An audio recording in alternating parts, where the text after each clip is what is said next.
fiarabana tompo klasy tompo vavy dia nivaratra aza atonony mia matanjaka no mamaritra ny toetry ny andro ato anatin'ny 24 ora fa ia malefaka miandalana izany aorian'izay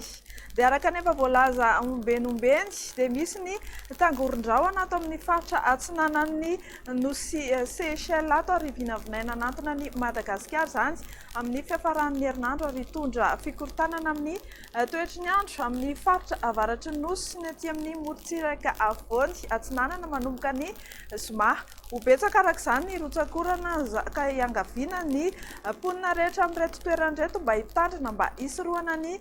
loza ny ponina amin'ny faritra Dianasy Sava Analanjorofo Tomasina Voalosy faharoa ny distrika Brickaville Bealanana Befandriana Avaratra ary mandry tsara etsy andan'izay ihany koa dia mahazo vahana amin'ny morontsiraka rehetra eto Madagasikara ny rivo mahery sy ny tafiotra ary mety miampy onja sy alondrano izany misongadina kokoa ny fiantraikan'izany ny amin'ny morontsiraka avaratra atsinanana afovoany atsinanan'ny Madagasikara tahak'izay koa ny morontsiraka atsimo andrefana ary ny faritra eo anelanelan'ny Mahajanga sy Analalava iangaviana araka izany ny mpampiasa ranomasina rehetra amin'ireo toeran'ireo mba hanaraka ny toromarika izay omen'ny manam-pahefana eny fotony ary tsy hivoaka an-dranomasina mihitsy aloha dia izay no ela fa indro ny toetry ny andro no vinavinaina ho amin'ny rapitsy fahasivy ny volana Jona 2024 ho amin'ny maraina dia anorana matevina ny Savasy ny distrikany Maroantsetra iandrandra orana ihany koa ny any Dianasy Sofia ny faritra Analanjorofo atsinanana vadivavy ary mipakatra any amin'ny faritra atsimo atsinanana ho maloka ny andro ary mety arahana orana manify aty Analamanga sy ny ilany atsinanan'ny avoatany fa andrahona vitsy ny amin'ny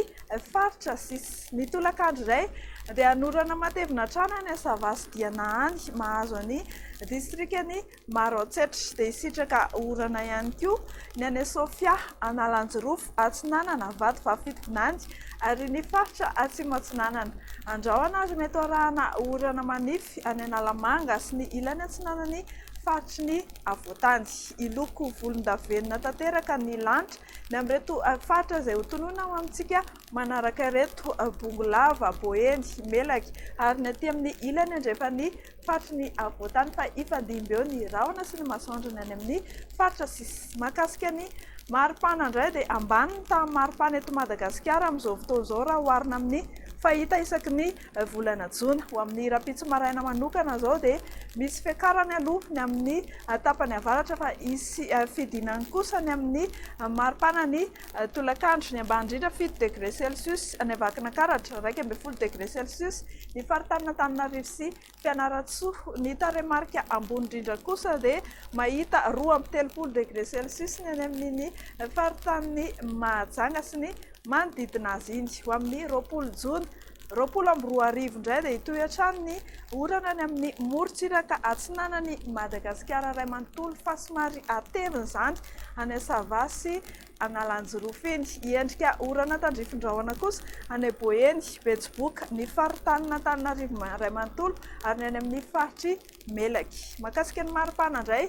dia misy fiakarany amin'ny tapany avaratra ny maraina fa misy fidinany kosa ny tapany avaratra trany ny amin'ny tolakandro 30 degré Celsius ny any amin'ny faritry Menabe sy ny any amin'ny faritan'ny Mahajanga iny raha ny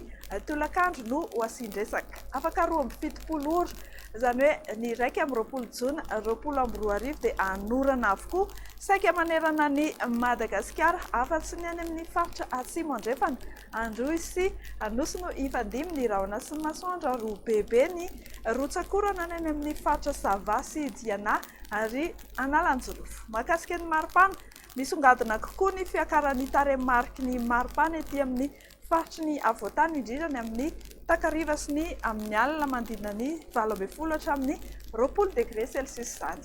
dia hatreo indray ny meteo antsika ary ho amin'ity alina ity mirary so antsika ary mametraka ny mandrapitafa